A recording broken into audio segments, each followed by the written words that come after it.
How's it going, everybody? Boat right here, and welcome to the family. We are here in Brandon, Florida. We're at a new shop we're going to stop in and check out and see what they're all about. They're called Urban Legends. It's strictly a back issue only store. No new current issues whatsoever. All completely back issues, which is like right up my alley. So we're going to take you guys in and take a look and see what they're all about.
Alright, everybody, we're back from our trip to Urban Legend Comics in Brandon, Florida, and we will be going over our haul that we got, and I want to do a little talking about our experience at this place.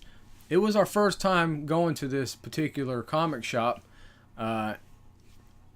And hands down, it was probably one of the best experiences I've had in a long time. And it basically started as soon as we walked in the door.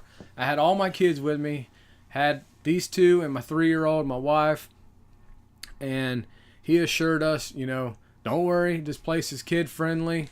Come on in. And I appreciated that, greatly.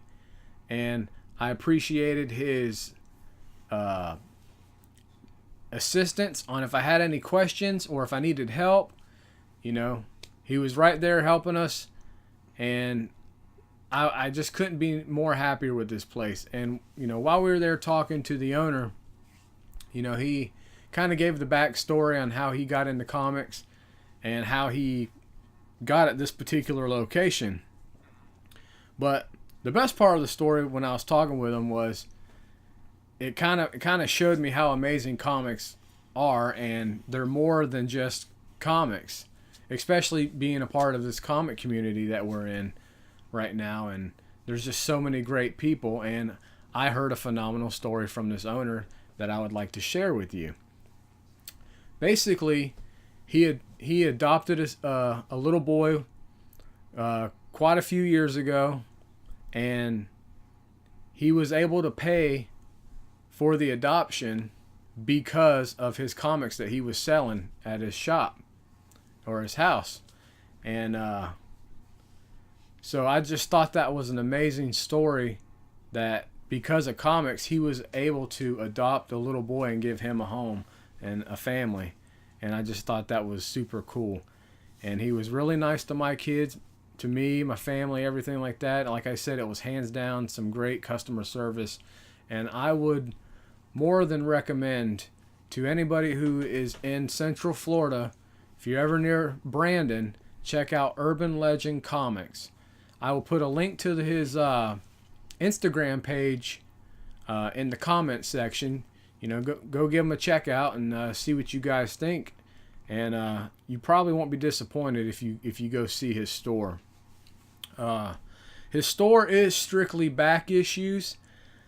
There's no current issues whatsoever. So you're not going to get this week's Immortal Hulk or anything like that. It's all back issues. And there is tons of back issues in this store. And mostly of everything in the store was $1 or $5. And if you got obviously bigger key books, then you're going to be 10, 15, 20 and up, depending on the subject or the book or the key, But I would totally recommend checking this place out. I will be going back and I will be returning. So maybe if I go back, I'll do some more filming. But you guys kind of got a little idea of what the place looked like from my intro video. So we're going to go over with the books we got. Kids, they went through he had a bunch of quarter bins. So they went through the quarter bins. My wife found me some Daredevils to add to my collection. So I will show you what we found in the quarter bin, and then we'll go on and show some of the dollar and up books that we got. Most of y'all know or may know that I love Daredevil, so I'm building up my Daredevil run. I got issue number 305 for a quarter. Got 308, 342, and those are all. Nope, got more. Yep. I got issue 334, 337, 339. All these were quarter books. Cannot beat that with a stick. She got Silver Surfer number 67. This book is a part of the Infinity War crossover for a quarter. Great score. Boat got Spectacular Spider-Man number 159.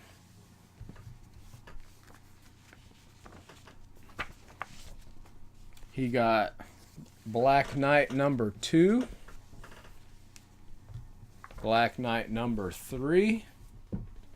Those were his quarter bin finds. And my 3-year-old, he loves the old Batman. He got Batman issue number 493. Might have that one already. And he got number 25 of the Batman Legends of the Dark Knight. 3-year-old picked those out. So we got all those for a quarter. Now for the dollar books. I'm starting to rebuild or add to build to my Ninja Turtle collection, or our Ninja Turtle collection, because we're the Ninja Turtle fans. And thanks to Edwin, the Comic Jabroni, for kickstarting that again, rekindling that fire in my heart for the Turtles. So I picked up for $1 a piece. I got Ninja Turtles number 21, number 22. Actually, I just noticed this. This has a one. This is a 1 in 10 variant. It looks like. Since 1 in 10. Yep, that's a 1 in 10 variant also. Just seen on the back of that.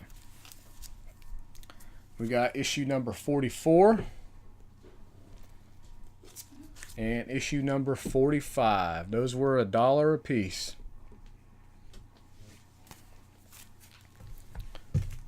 Now, from this point on, we're just going to get even cooler. She's the Miss Little Silver Surfer here. So we got a Silver Surfer number 1. It's a UK edition, but signed.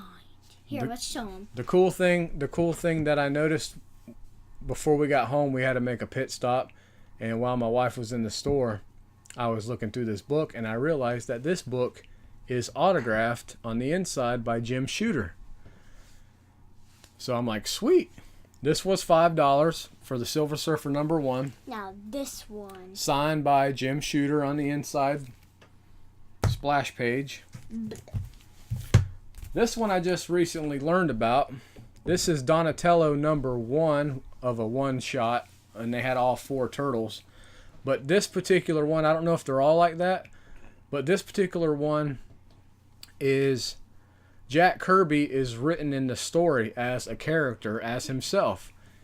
So once I found out that Jack Kirby was a character in this particular book, written into this book, I had to find it. And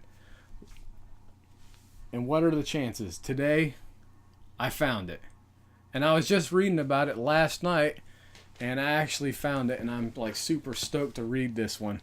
He actually made an appearance in the 2012 TV show as Jack, and I can't remember Jack Kirby's real last name. Yeah, it was but almost. They didn't mention the Kirby. It was almost like his real last name, and which one was it? Not the current Ninja Turtle cartoon, the one that looks stupid.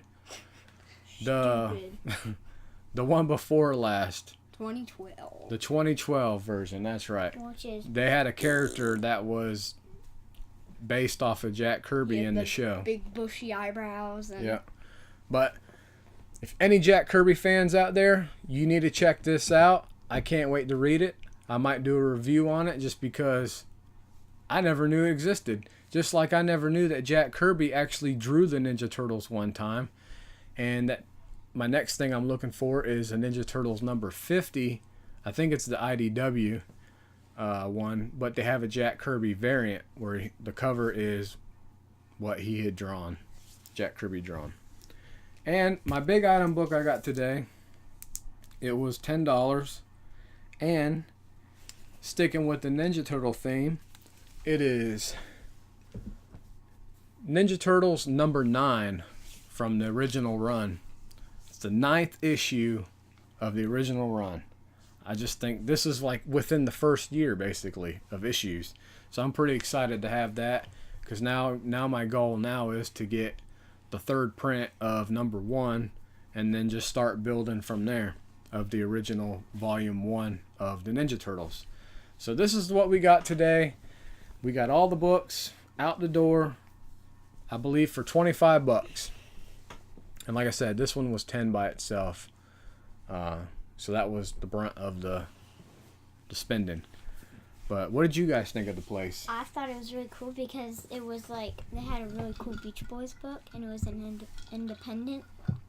They had like a little room as big as this room of just independents, and then they had one just for DC, and then right when you walk in is all Marvel. Oh, I'm sorry. Hold on. Say it again so they can see you. Say it louder. You were hiding. Mm-hmm. So when you first walk in, there was like Marvel, and then they had a room of independents. It was as big as this room, and then they had a DC room as big as this room. And my favorite independent book was Beach Boys. Yeah, Beach Boys. If you see in the video, I go in a couple different rooms. The video that I showed, beginning of the video, he had a room that was basically just DC, and he had one that was just independent books, basically. Now the only And things like the independent room, they had some like miscellaneous like horror books, like Werewolf by Night, Tomb of Dracula, Man Thing, and then everything else was independent. You know, your Vampirillas, your Ninja Turtles, the only thing and that all that wasn't stuff. like organized. And then the was front room was the quarter Marvel. bins. All the quarter bins. Was They had like some really old. everything. They had Yeah. some really old quarter books. Let's say. Yes, they did. But anyways, this pretty much wraps up the video. Let me show this off again. I'm pretty proud of that. It's awesome. So, thanks for taking the time to watch this video. I ask you take the time and check out Urban Legend Comics Instagram page. And if you're in the area, check out the store. And I'll put a link down below Everything. so you guys can check all that out. So until next time, remember, keep on keeping on. Take care, and you guys have a blessed day. See you next time. Bye. Bye.